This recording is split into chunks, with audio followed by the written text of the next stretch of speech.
اهلا بيكم مره تانية. رجعنا لحضراتكم بنكمل حوارنا مع دكتور احمد عماره، استشاري الصحه النفسيه بالطاقه الحيويه. دكتور اهلا بيك. يا اهلا بيك يا رب. منورنا لاول مره. ربنا يخليك. ربنا يخلي حضرتك.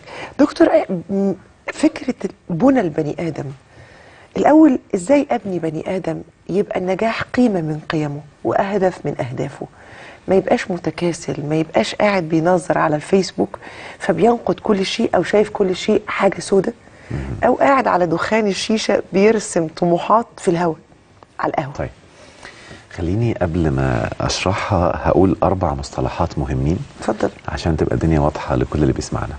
في مصطلح اسمه انسان، في مصطلح اسمه بشر، وفي مصطلح اسمه نجاح، وفي مصطلح اسمه فلاح. حلو كده؟ عظيم عظيم. الانسان حتى هي لفظه قرانيه تطلق على كل من لم يكتمل بناء الروحي. وبالتالي لفظة إنسان في القرآن لفظة سلبية. قتل الإنسان ما أكفره، إن الإنسان لربه لكنود وإنه لحب الخير شديد. معايا؟ مثلا كان الإنسان ظلوما جهولا. يعني لفظة إنسان مش معناها إحنا، لا معناها الشخص اللي في حال لم يكتمل ولم يستوي بعد. حلو كده؟ أول ما يبدأ يرتقي روحيا وخلقيا يتحول من إنسان إلى بشر. وبالتالي يعني اهتماماته واهدافه بتتغير. حتى لما ربنا سبحانه وتعالى وصف سيدنا محمد قال انما هو بشر مثلكم مش انسان مثلكم. حلو كده؟ طيب هنيجي بقى المصطلح النجاح والفلاح. تعريف النجاح ايه؟ والنجاح هي كلمه فيها مشكله رغم ان ناس كتير مش منتبهين ليها. النجاح تعريفه ان انا حطيت خطه وحطيت هدف وبالتالي قدرت احقق الهدف ده. كده انا اسمي ناجح. اوكي. طب الهدف ده اخلاقي ولا مش اخلاقي مش مشكله، المهم انا نجحت، المهم حققته. وبالتالي انا النهارده هدفي ان انا الناس كلها تعرفني. قمت طالع ماشي في الشارع عريان فالناس كلها عرفتني كده نجحت. بتعريف النجاح انا ناجح دلوقتي لان انا حققت الشهره. بس ايه الفعل اللي عملته عشان تتشهر؟ مش مشكله. الانجاز، قيمه الانجاز. ايوه، عشان كده مش كل الناجحين سعداء على فكره، وهي دي المشكله. من غير ما اقول اسماء، في بعض الناجحين اللي حتى جه صورهم في التقرير كانوا في قمه التعاسه، بس هو نجح جدا لانه كان مركز على الشهره وعلى الماده، كان ناقصه بس حته لو اتظبطت يجمع الاثنين. انت عارف حضرتك بتفكرني دلوقتي بحالتين انتهوا بالانتحار رغم ان هم كانوا مبعث سعاده. يعني روبن ويليامز مثلا. الفنان اللي منح الابتسامه، الناس بيضحكوا لما يشوفوه بالظبط كده، اللي وجد منتحرا في بيته من سنه. وداليدا اللي هي برضو منحت الناس المتعه. ايوه، ولكنها برضو انتحرت. عشان كده بقى انا يمكن هغير المصطلح شويه. انا يمكن بقول للناس انتبه من النجاح، لأن النجاح بيخلي الإنسان عبد للحاجة اللي بيعملها وبيخلي نفسه أسير ليها، فبياخد من صحته ومن متعته ومن حياته وبيكون متوتر لكي يحقق هذا النجاح. حلو كده؟ الأحلى منه هو الفلاح وبيعمل الاثنين. ويمكن لو شرحت عشان دي تبقى واضحة يعني إيه النجاح ويعني إيه الفلاح. الفلاح هو إن السعي قيمي والغاية النتيجة قيمية.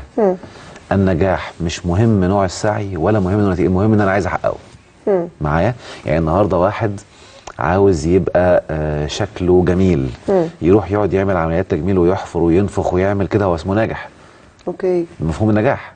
وكده شكله بس بعدين بوظ الدنيا، بعد كده ممكن يبقى تعبان. وعلى فكره بيجوا لنا عندهم مشاكل نفسيه في الاخر. معايا؟ لان هو حاسس ان في حاجه غلط، انا حاسس ان انا مش انا فيك. في حاجه ملخبطه انا مش من انا جوه، انا مش انا. حلو كده؟ انا تهت مني، انا ما اعرفش. انا مش انا.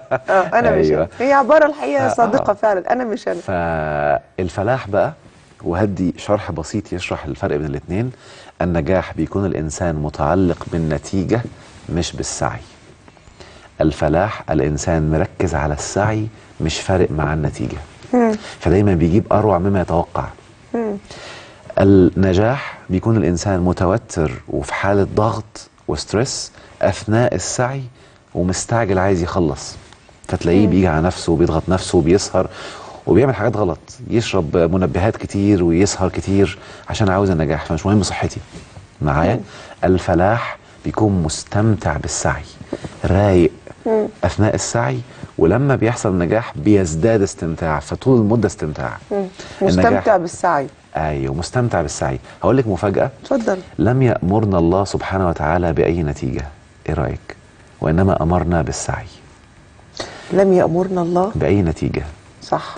وإنما أمرنا بالسعي. صحيح. وكل من يعاني في الأرض هو من يبحث عن النتيجة ويترك السعي. صحيح. حتى بيسميها نحتاية. صحيح. بيخلص حتى في مصطلح في الميديا يقول لك نحتاية، مش مهم السعي، المهم النتيجة. سبوبة يا دكتور. أو السبوبة. صحيح. صحيح. معايا. صحيح. وبالتالي يعني طب الآية اللي بتقول وقل اعملوا، المهم العمل، مش مهم تعمل إيه. صحيح. فسيرى الله عليك الأذان عملك. وليس عليك الإبلاغ، بمنطق سيدنا إبراهيم. وأذن في الناس بالحج. ليس عليك هداهم، دي نتيجة. صحيح. عليك البلاغ. صحيح. ده السعي. صحيح. يعني هديكي مثال. اتفضل. بتطبق ده على أولادها. أنا عليا البلاغ، مش عليا النتيجة. فهقول له يا ابني صلي، أو خلي عندك خلق، وهقول له الحاجات الإيجابية. ومش هركز هو عملها ولا لأ، مش فارق معايا، أنا عليا البلاغ بس. دوري أشرحها، دوري أخليه يكون هو اللي عايز يعملها طوع نفسه. معايا. هتبقى متنرفزة ومتضايقة ومخنوقة لو ما عملش. مش هتعرف تتنرفز أصلا، هتبدأ تمخمخ إزاي أخليه يعملها بحب. لكن مركزة إنه عايز النتيجة، هتلاقيها واقفة له، هيقوم ممثل بس ما صلاش مثلا. هيديك نتيجة. صحيح. وهتفضل قاعدة قلقانة ومتوترة وتعبانة لأن النتيجة مش موجودة. صحيح. وبالتالي يا عبد بتعبد النتيجة مش الوسيلة. مثال تاني، لو الطلاب مثلا لو مركز ان انا المفروض ان انا المعلومات اللي عندي دي في المادة العلمية في السنة الدراسية اتعلمها، لان العلم من سبل الله. واسم الاسماء ده العليم. معايا. وان حتى الحيتان في البحر بتسبح لطالب العلم. فطلب العلم من الجهاد في سبيل الله على فكرة. ما هو سبيل من سبل الله العلم. صحيح. صحيح. بذل جهد في هذا السبيل ده دين، مش للنفع الشخصي فقط، ولكن للنفع العام. أيوة. والمصلحة العامة كمان. وأقول لك مفاجأة بقى، وإن ربنا حط لنا قانون كوني إن أما ما ينفع الناس فيمكث في الأرض. صحيح. لو عايز تستمر ومحدش يعرف يوقفك، خلي هدفك نفع الناس. فأنا بتعلم ده عشان أنفع الناس، هبقى مستمتع أثناء التعلم مش متوتر. لكن اللي بيذاكر عشان النتيجة هتلاقيه قلقان ومرعوب، والاختبار والتوتر وفي حالة ستريس غير طبيعي. لأنه هدفه النتيجة مش السعي، وبالتالي هو عايز النتيجة ممكن يعمل برشام. طب أنت عملت إيه؟ يعني أنا أذكر أحد الشباب اللي أعرفهم الأصدقاء يعني بيقول لي أنا كنت في مكان ما بيدرس دين من غير ما أقول أسماء معايا، وفوجئت ان الناس اللي بيعلموا الناس الدين في الاختبار فاتح مصحف صغير وعمال يغش منه عشان ينجح. ايه ده؟ ده فاتح مصحف، ده انت رايح تعلم الناس دين، ده انت بتختبر في القرآن. فانت فاتح المصحف عشان تنجح. هو انت كده بتعمل دين؟ هو هدفه النتيجة مش السعي، انت ما عملتش حاجة. فهمت اقصد ايه؟ هدي مثال تاني اخطر شوية، اللي بيروح يقرأ القرآن عشان يختمه، مش عشان يطبقه، مش عشان يفهمه ولا عشان يفهمه. صحيح. انت هدفك النتيجة. صحيح. هي مش بالاعداد، مش بالارقام. اجيب لك كمبيوتر خليه يعيده كذا مره، هو كده بقيت زيه بالظبط. يعني حتى بقول قصه دايما للناس، انا قاعد كده بقرا مجله وحد داخل عليا فبيكلمني، قلت بس انا مركز، ساعه 2 3 بعد 5 ساعات تلاقيني عمال اقرا في المجله لغايه ما خلصتها. فجي بيقول لي هو انت كنت بتقرا ايه؟ قلت له ما اعرفش، اصل هم قالوا لي ان انا باخد بكل حرف حسنه، فانا ما فهمتش، انا عمال اعمل كده. كلمه قرأ لا تعتبر قراءة إلا ما تكون فهمت اللي بتقراه. صحيح. يعني أنا لو ما فهمش مثلا فرنساوي بس عارف الحروف، واحد بعت لي جواب أنا عارف الحروف بس مش فاهم، ينفع أقول قريته؟ لا طبعا. ما أنا هنطق بس مش فاهم. بس أنا ما قريتوش، أنا ما فهمتش. وبالتالي هنا السعي مهم، إن أنا أبقى فاهم. لو الإنسان بدأ يركز على نوعية السعي اللي بيعمله، كل حياتنا هتبقى جنة. التركيز على السعي وليس على النتيجة. وبالتالي التركيز على السعي سيقودنا على التركيز على النفس مش على الشكل. هو ده نفس المنطق، الحكمة اللي دايما تقول، وكانوا دايما أهالينا يقولوها لنا وهم واحنا صغيرين: عليك السعي وليس عليك إدراك النجاح. أيوة. يعني وعلى الله نتائج. بالظبط. وده معنى التوكل على الله. التوكل معناه بتعمل اللي في إيديك وفق المتاح، وتترك الباقي على الله.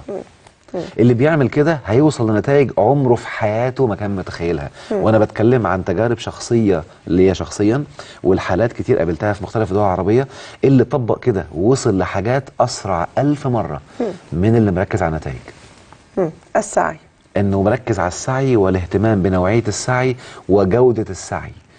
لو واحد النهارده يعني ويسمعها مني اي حد عنده شغل ايا كان الشغل، لو قرر بس وهو نازل الصبح رايح شغله انك يا رب ستكتبني من المحسنين النهارده في العمل اللي بعمله، والله العظيم هيفضل طول اليوم مستمتع. لكن هو مركز على مرتب اخر الشهر وعلى قد فلوسهم، او درج هيتفتح او مين هيجي له علشان يمشي اموره، هيفضل متوتر طول اليوم عايز يخلص. صحيح. بيتعامل مع الناس بالسوء مش بالاحسان. ربنا بيقول وقولوا للناس حسنا، مش حتى الدين وايه، للناس، كل انواع الناس. صحيح. وبالتالي لما انا اكون مركز على نوع السعي هتبقى حياتي ممتعه ورايقه. عشان كده من اهم خطوات بناء البني ادم ان اعلمه يركز على السعي قبل التركيز على النتيجه، او ما يشغلش دماغه بيها خالص. انا متاكد انها جايه اروع مما اتخيل من حيث لا احتسب. ايه عوائق ان انا ابقى كده يا دكتور؟ يعني ايه عوائق ان انا اسعى او ان انا اتحرك؟ ايه عوائق ان انا ابقى اخد الحركه الايجابيه؟ ايه اللي بيخلي البني ادم مربوط تجاه النجاح؟ طيب خليني اقولها لك من وجهه نظري. اتفضل. بيبقى خطأ حاصل في التربيه من بدري. احنا للاسف لا ندرك ان احنا رعاه وكلنا مسؤولون عمن نرعاه. كلكم راع وكلكم مسؤول عن رعيته. صحيح. المشكله ان هم فهموا المسؤوليه هي النتيجه. ان انا عاوزه يكون بيصلي، او عايز يكون دكتور، او عايز يكون مهندس، انا عاوزه يكون متدين، انا عاوزه يكون شاطر. مش هي دي اللي هتسأل عليها. انت لن تسأل على نتيجته، والا سيدنا نوح كان سئل على ابنه. صحيح. صحيح. ولكن انت مسؤول عن تعلم القيم. ما يجعله يطيع ويوصل لنتيجه، مش توصله انت ليها. بمعنى هي الطاعه معناها ايه؟ هل الطاعه معناها تنفيذ الامر؟ لا. ودي من اكبر المفاهيم الغلط اللي دخلت لنا من بعض الناس اللي فهموا ان الطاعه الاكراه معناه ايه. ده هم فهموا الطاعه بمعنى الاكراه، مع ان عكس الطاعه الكره. ائتيا طوعا او كرها. صحيح. الكره بقى قالتا اتينا طائعين، حتى منها التطوع. الطوع معناه ان انا عاملها طواعيه باستمتاع، مش غصب، بحب. ايوه. وبالتالي انا عشان اخلي زوجتي تطيعني انا هعمل حاجات اخليها تبقى مستمتعه بعمل اللي بقوله، بفعل الطاعه. ايوه، تستمتع بالطاعه، تبقى هي اللي عايزه تجري تعملها لي بحب. مش ان انا بقى عشان اخليها تطيعني نفذي واعملي. ده كده اكراه، مش طاعه خالص. وبالتالي تعالوا نرجع بقى من بدري ان الاباء والامهات استخدموا اسلوب الاكراه علشان النتيجه تحصل. فخلوا الابن ينسى السعي، وبالتالي مهم النتيجه. بمعنى كم ام النهارده وكم اب يبقى الابن عمال يذاكر يذاكر يذاكر، وبعدين بيرفه عن نفسه 5 دقايق يقوموا داخلين عليه في التوقيت ده. انت عمال تلعب، انت والله العظيم ده انتوا جايين لي في ال5 دقايق بتوع يا فاشل يا فاشل يا فاشل. ايوه. فيخلوا الابن عمال مركز ان هم يشوفوا الكتاب مفتوح وهو ما بيذاكرش. اوكي. انت تقصد ايه؟ موافقه حضرتك. وبالتالي حاجه ثانيه ان انا يعني اول حاجه التركيز على النتيجه مع الاجبار والاكراه، وده للاسف سلبي جدا. طبعا. كل ام وكل اب بيكرهوا. وركزوا، يمكن مهمه قوي للساده المشاهدين اللي بيسمعوني، كل ام بتكره ابنها على شيء لان الابن ده مش بتاعي، ده ملك الله وانا امين عليه وربنا شايفني. يعني هو مش بتاعي، مش هعمل فيه اللي انا عايزه. صحيح. اي ام بتكره ابنها انه يعمل حاجه ربنا هيبعت لها اللي يكرهها، فهتلاقي جوزها مطلع عينيها. اي زوج بيكره اولاده او بيكره زوجته على شيء ربنا هيبعت له اللي يكرهه، فتلاقي مديره بيكرهه، او الماده او الفلوس بتكرهه، او الضغط او الامراض بتكرهه، او الظروف كرهاه. لازم كما تدين تدان، لان الاكراه ده مش من الدين اصلا. طبعا. ليس في الدين اي شيء متعلق يعني بالإكراه. يعني ان كانت الايمان وهو يعني القضيه أيوة. الاولى للانسان في علاقته بالخالق، من شاء فليؤمن ومن شاء فليكفر، يعني كان فيها الحريه في الاختيار. ولو شاء الله لجعل الناس كلهم كلهم هيمين. كلهم هيمونوا، لا ما ينفعش جميعا. صح كده؟ صحيح. يعني ايه الفرق بين الانسان والحيوان؟ يمكن انا بقول من وجهة نظري كده ان مش ربنا قال تلك حدود الله فلا تقربوها؟ صحيح. اكبر حد من حدود الله هو حد الحرية. صحيح. هو الفرق ما بين الانسان والحيوان اصلا. صحيح. الحيوان اجيبه يمين شمال مسخر ليا، وبالتالي الحد ده لما اكره انا بنتزع هذا الحد منه، وبالتالي انا تعديت اكبر حد من الحدود اللي هو الحريه، وبالتالي بيحصل مشاكل كتير. يبقى الاجبار بيخلي الانسان يهتم بالنتيجه مش بالسعي. تاني حاجه بقى الاهتمام بصورتك قدام الاخر مش بصورتك الحقيقيه قدام خالقك، اللي احنا بنسميها في علم النفس الايجو.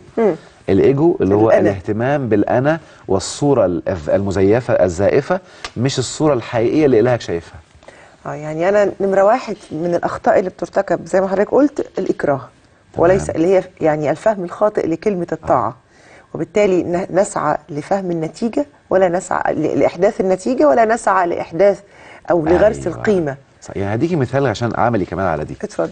انا النهارده عايز ابني يذاكر.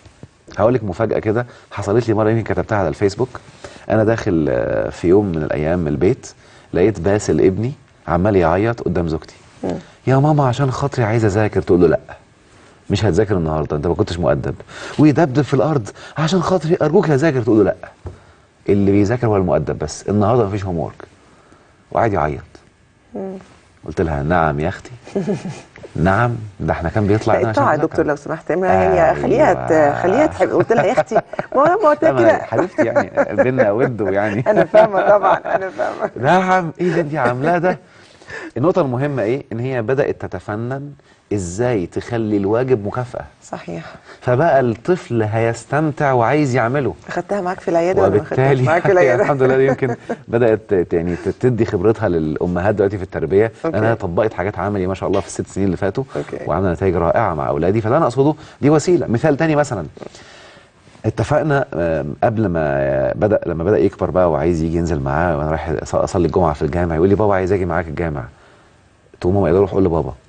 اقول لها لا، هو لسه عيل، الجامع للكبار. لما تبقى كبير تيجي معاك الجامع، انت لسه عيل يلا امشي. يجي يصلي جنبي في اقوم زقه. ايه؟ اقول له الصلاه للكبار، لما تبقى كبير تيجي تصلي. فبقى هيموت ويصلي. فبقى عايز يعملها باستمتاع، مش انا رايح اجبره عشان يصلي. المهم التفنن. ودي اخطاء عشان كده ربنا عشان كده ربنا قال ادعوا الى سبيل ربك بالحكمه، مش بالامر المباشر. صحيح. اي امر مباشر هو عكس الحكمه، فانت ما طبقتش الايه اصلا. صحيح. وانا عن تجربه الحقيقه يعني مع ناس اعرفهم الحقيقه جت بنتيجه عكسيه، فبقت الصلاه شيء بالنسبه لي منفر. ايوه، عشان كده بقول للامهات دايما لماذا الصلاه هي الحاجه اللي في الدين بتخنق، مع ان الصدقه بيعملوها بحب.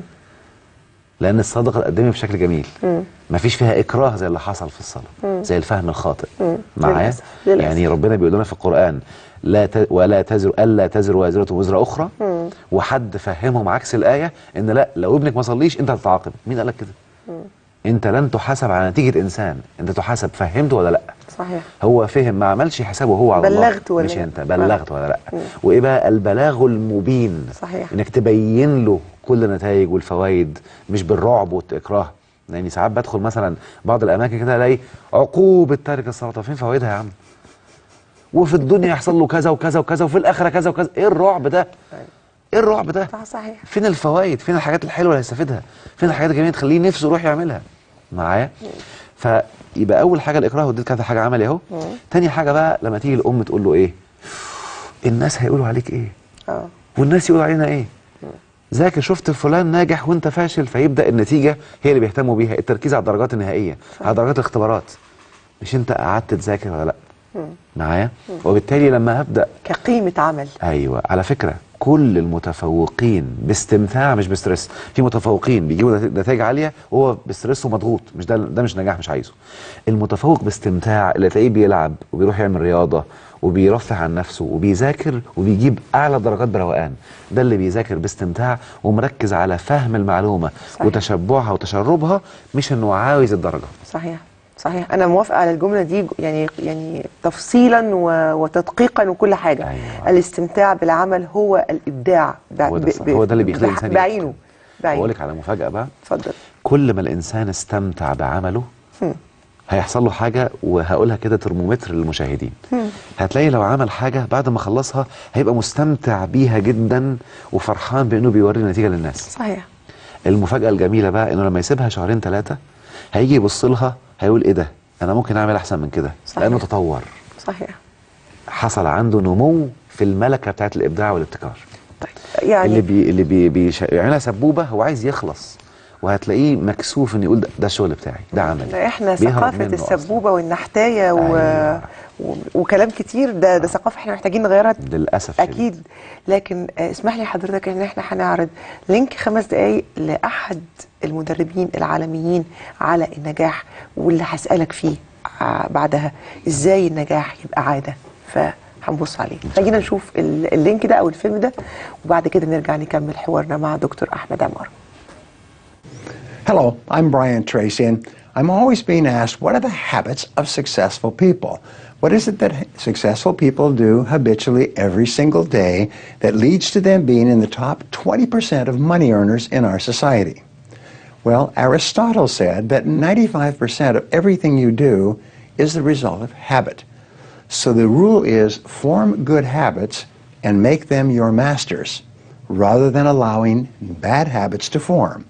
In fact, the other rule says this, is that good habits are hard to form, but easy to live with.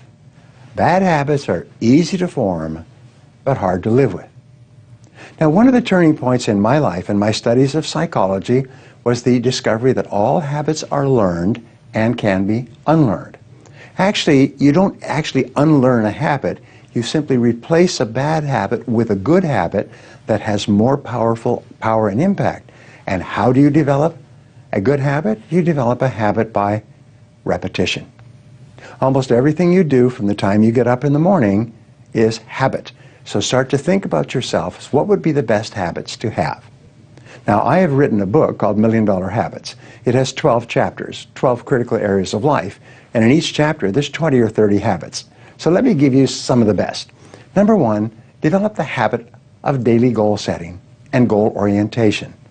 What does this mean? It means when you go to sleep at night, think about your goals for the coming day.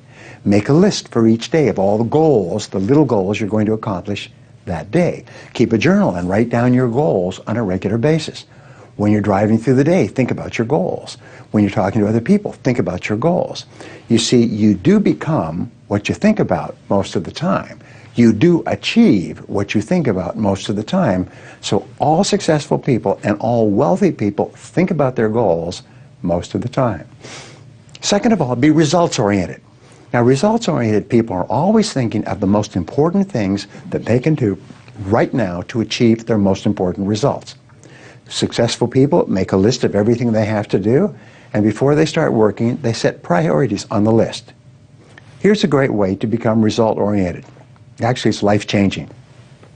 Ask yourself, once you have your list for the day, if I could only do one thing on this list before I was called out of town for a month, what one activity would I want to be sure to get completed?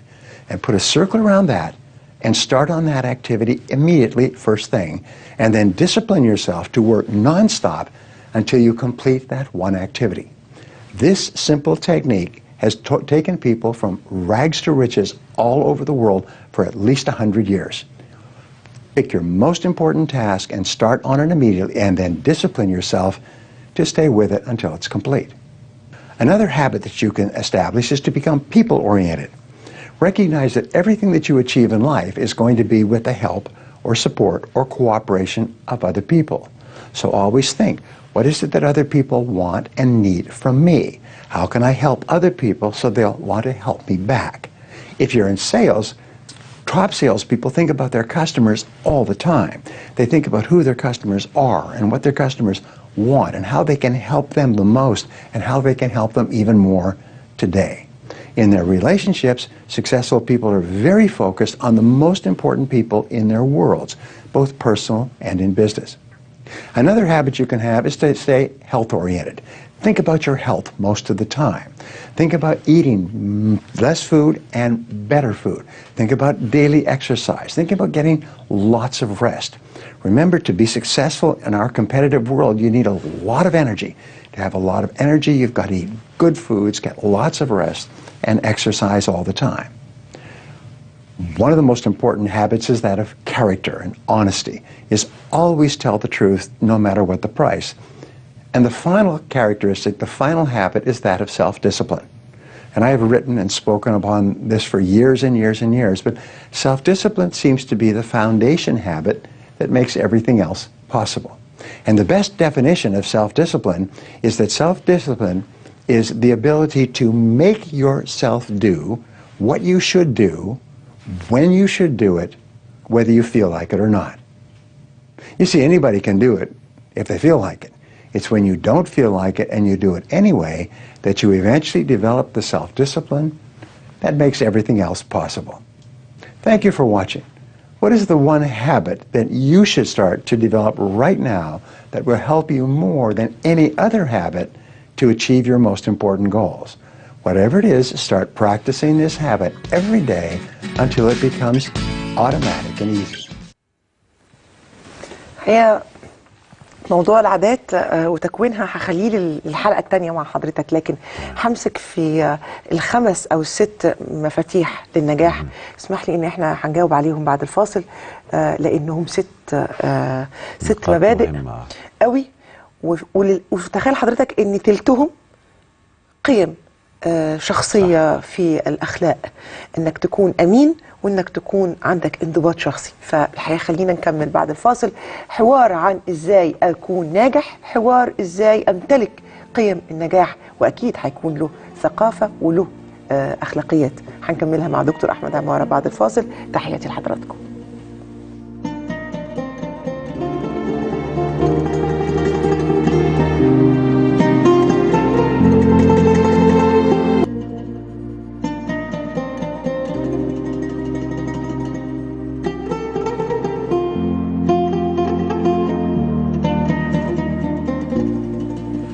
أهلا بحضراتكم مرة تانية. وخلوني الحقيقة أقول إن العزيزة سهير زقلمة بتقول في رسالتها إن الانضباط الشخصي ده بيقود لبقية عناصر النجاح. والعزيز أو الأستاذ مختار أشكرك، بيقول حلقة فوق الرائعة، التحية ليكي ولضيفك.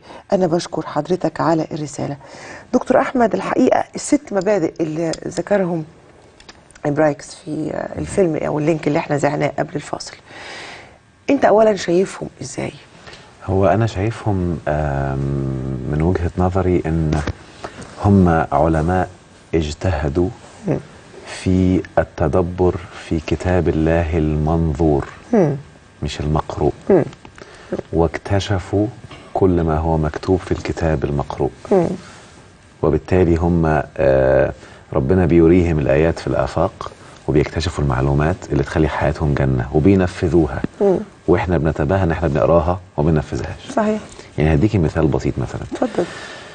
من ضمن الحاجات اللي قالها مثلا الالتزام، حلو كده، وهدي مثال مفاجئ للجميع وهيخلي كل اللي بيسمعني يزعل من نفسه قوي.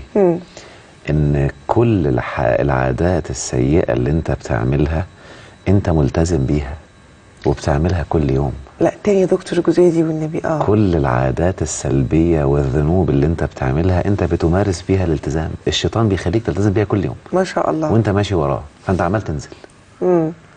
فاديك شفت وانا مش مدرك ده، وانت مش مدرك ان انت ملتزم بالسلبيات، ملتزم بالنرفزة يوميا، ملتزم بالافكار السلبية وسوء الظن كل يوم. فانت فضلت ملتزم بالاشياء السلبية، فحالك بقى من اسوأ لاسوأ لاسوأ. وطول اليوم انقد أيوة. بلا اي يعني لا ايجاد حلول او مشاركة في وضع أنت حلول. ملتزم بالانتقاد للآخر مش الانتقاد للذات.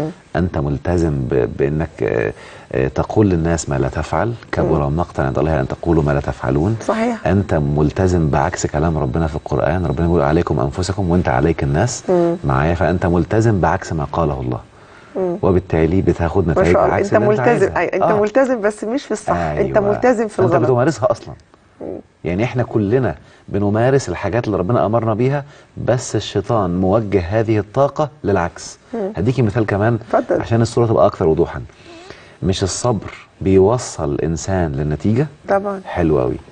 لما يبقى واحد مثلا، شفتها كتير في بعض الحالات، واحد واخد مني فلوس خلاص كده، فربنا بيقول فإن كان ذو عسرة فنظرة إلى ميسرة. مزبوط. يعني اصبر كده شوية لحد ربنا ما يفرجها عليه. ربنا يفرجها عليه. كم حالة واحد مش عارف يصبر، حلو كده، وعمال يضغط على الآخر وعارف إنه مزنوق مثلا، يضغط عليه يضغط عليه يضغط عليه ويقول له هروح أولع فيك وهعمل كذا وهعمل كذا، والتاني بيقول له طب أنا معيش فلوس، لو رفعت عليا قضية ممكن أتسجن ومش هعرف أصدق. يقول له هصبر. هيصبر بس في الضرر. الشيطان بيوجه الصبر عند الأذية. انا هاذيه وهدمر له حياته ومش هيجي لي فلوسي وهصبر لغايه ما تيجي. عارف يا دكتور، انا مدركه المثل ده قوي، لان للاسف انا شفته مره مع سيده غارمه من الغارمات، كانت واخده ثلاجه من محل. الثلاجه كل الثمن بتاعها 2500 جنيه وكان انكسر عليها 3-4 اقساط لانها كان جهاز بنتها. ودخلت السجن في ال3 4 اقساط اللي هم هيكونوا قد ايه مثلا؟ مبلغ يعني عبيط، 800 بسيط جنيه جداً. 900 جنيه مثلا. وفوجئت لان انا كنت بدور انا والناس اللي نعرفهم على الشخص اللي هو صاحب ساجنها أو صاحب الحق. صاحب الفلوس عشان نديها له، فلقيناه في عمره. في عمره. والله. اهو ده شفتي بقى. فده بالنسبه لي شفتي كان بقى؟ موقف صادم اللي هو انت طلعت عمره ب 5000 ب 6000 ب 7000 والست دي كان عليها 800 جنيه. لا لا وسجنت حد ومنعت حريته. عمرة ايه دي؟ هي دي الجزئيه، عشان كده انا متخيله المثل اللي حضرتك، انا اسفه بس حبيت لا ولو افتكرت سالته بقى قلت له يا راجل طب مارس الامر الديني الصبر حتى تعطيك الفلوس، حتى سيبها وهي بره تعرف تشتغل هتعرف تتصرف. لا اسجنها واصبر. طب ما انت ما خدتش فلوس برضه كده كده. هيصبر بس يسجنها. الشيطان بيحركه، بيستخدم الصبر بس في الضرر. فهمتي اقصد ايه؟ هي دي المشكله. فاهمه حضرتك. الطالب اقعد ذاكر، لا انا مش قادر اذاكر، بس يصبر وبيعمل برشام. بيجتهد. ايوه بيركز وبيجتهد وملتزم ومركز ومثابر وهو بيعمل برشام. لا وهيقرا بخط صغير وهيبذل مجهود عشان ما حدش يشوفه. وبعدين بنقول له اعمل ابتكارات ومخمخه في طرق الحفظ، لا انا هعمل ابتكارات ومخمخه ازاي المراقب ما يكتشفش البرشام. برضه بيستخدم ابداعه في الضرر وفي الحاجات الحرام. هي المشكله ان احنا عندنا امكانيات بنستخدمها بس في الاتجاه السلبي. فهمتي اقصد ايه؟ ده بالنسبه للالتزام. هديكي مثال تاني، مثلا مفاجاه قد تكون لبعض الناس. مش هو قال ان انا قبل ما انام، يعني براين تريسي من اكتر الناس المتميزين في عالم النجاح صحيح. والمال والوفره الماليه تحديدا. صحيح. فبيقول قبل ما تنام بص وشوف انت هتعمل ايه بكره. حط اهدافك، حط قائمه اهدافك خدي المفاجأة لبكره بقى. ايه رايك ان ده من وجهه نظري امر قراني بالنص. ولتنظر نفس ما قدمت لغد. مع ان سبحان الله فعلا الايه دي فيها فعل الماضي قدمت. أيوة. مع غد وده مستقبل. ايوه.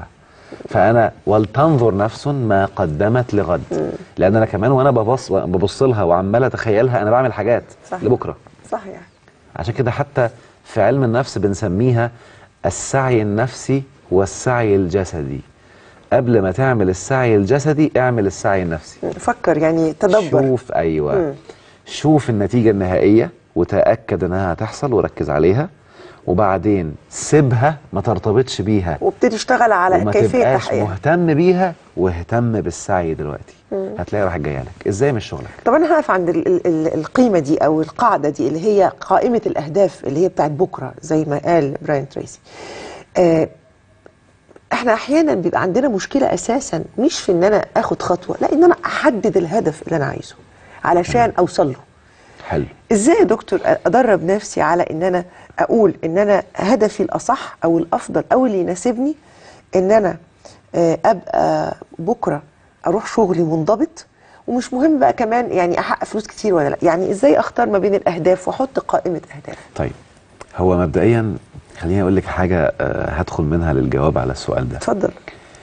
ايه رايك لو قلت لك ان انا شغال في شركه، والشركه دي الرئيس بتاعها بيقول لي او قال لكل اللي شغالين فيها لو انت جيت بدري ربع ساعه عن ميعاد العمل الرسمي لك مكافاه، لو فضلت كل يوم تعمل كده ليك مكافاه 10% فوق مرتبك اخر الشهر.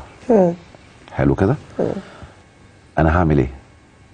اكيد هلتزم ان انا ايوه اجي علشان اخد المكافاه والحوافز الزياده. هي دي. معظم الناس للاسف بيعبدوا المدراء ورؤساء المجالس الادارات عشان الرزق في ايديه.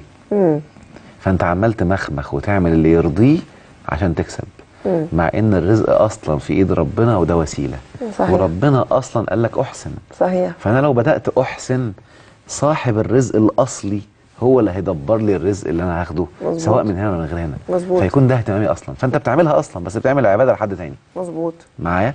وبالتالي عشان كده اللي بيعمل عباده لغيره هتلاقيه بيفكر طب انا ممكن اخلي حد يمضي لي، ممكن اخلي حد يعمل كذا كذا. هي بيفكر لانه بيبقى بيتعامل مع بشر بقى، فالمهم اعمل اي شكل عشان يبقى هو راضي واخد مبلغ كويس او اكسب. مش هو عايزني اروح، طب هروح وابقى اثناء الشغل عمال العب على الفيسبوك ولا اعمل كذا. ما هو ده مصيبه. فهمت اقصد ايه؟ صحيح. وبالتالي طول ما انا فاهم ومدرك ان رزقي بايد ربي وهقول لك مفاجاه كمان خطيره شويه، قد ما يسعفناش الوقت لتوضيحها، بس هقولها حتى لعل وعسى الناس تبحث وراءها. لا نسألك رزقا، نحن نرزقك. لا نسألك رزقا يعني ربنا ما سألناش ان احنا نقعد نسعى للرزق، ده هيجي لك لوحده. لم يأمرنا الله ان نسعى لرزقنا ولا نسعى لحقوقنا، وانما امرنا ان نسعى ليه ونسعى لتنفيذ نسعى للعمل. يقوم اوتوماتيك رزقك وحقك جاي لك. حتى بصوا في الحياة كده هتلاقي كل من يعاني في الحياة هو الذي يسعى على أكل عيشه وعلى رزقه. هديها مثال بسيط شوية. لو أنا النهاردة رجعت بالزمن لورا لما كنت طفل، عندي 5 سنين، عمري شلت هم أكل؟ لا طبعا. فلوس؟ لا. لبس؟ لا. نوم؟ أمان؟ كذا؟ لأن كان الأب هو متكفل المسؤول بيهم. بس أنا كنت بلتزم باللي بابا بيقوله.